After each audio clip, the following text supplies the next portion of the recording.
Hello, beloved. This is Dr. Jeff. Hey, I wanted to share with you a story. Not too long ago, I spoke with a woman who had cancer and she was dying, and she had some questions for me. Usually, when people ask questions, it's usually not the first question or necessarily the second question that is really the concern. And you wait for it, and eventually, then the real question comes. Anyway, she was saying to me, I think God is mad at me.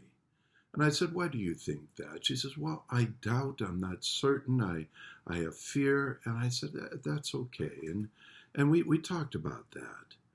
And then she said, how will I know what will happen at that moment of death? And I said, nobody knows, but I told her, I said, I have been at the bedside of many people. As when I was a pastor, I mean, literally hundreds. And I would see believers go out into eternity. They would see angels. They would see Jesus. There was a great peace and anticipation of heaven. And I've seen a couple of folks go out into eternity hating God and cursing. There is a difference when you're a believer.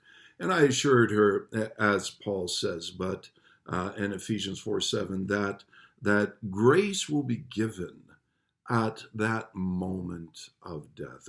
Grace is portioned, is measured.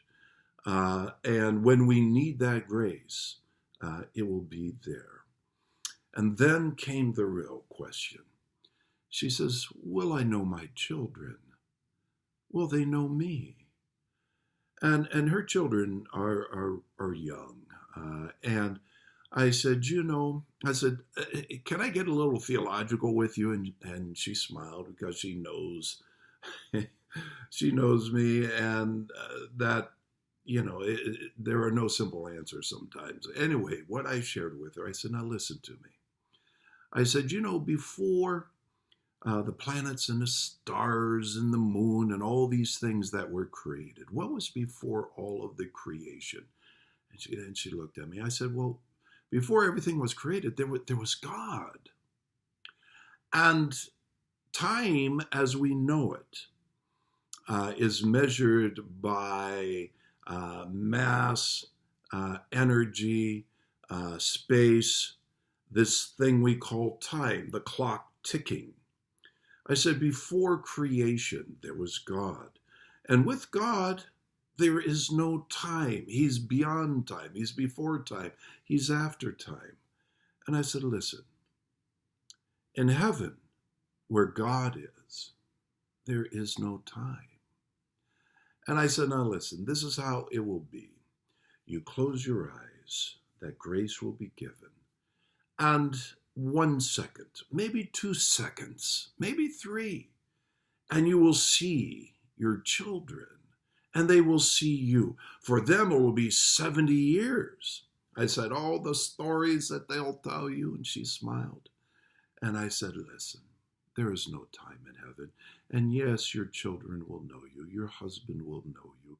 Your loved ones will know you. You will know them as they believe. And you will see Jesus. And what a hope. She cried. She gave me a hug. She said, thank you. And she was at peace with that. And I thought, oh, the joy that we have as believers, it's wonderful. Now, beloved, as you worship this weekend, may you remember the hope that we have in Yeshua, in Jesus. For those who believe, he died and rose again. He has given us eternal life for those who believe and have trusted in him. Oh, the joy of that. Well, I just wanted to share that brief story with you. And as you know, we feed kids, we feed Holocaust survivors, and we thank you for your prayers and your support. We have some new opportunities, new doors opening up for us in Israel, down in the south, in the Negev, in Beersheba. And we'll keep you posted when that all unfolds. But anyway, beloved, I want you to remember this hope that we have in Jesus. And always remember, time is short, life is precious, And Jesus is coming soon. And until he comes, we are together under his wings. Dr. Jeff for my study. Shabbat Shalom.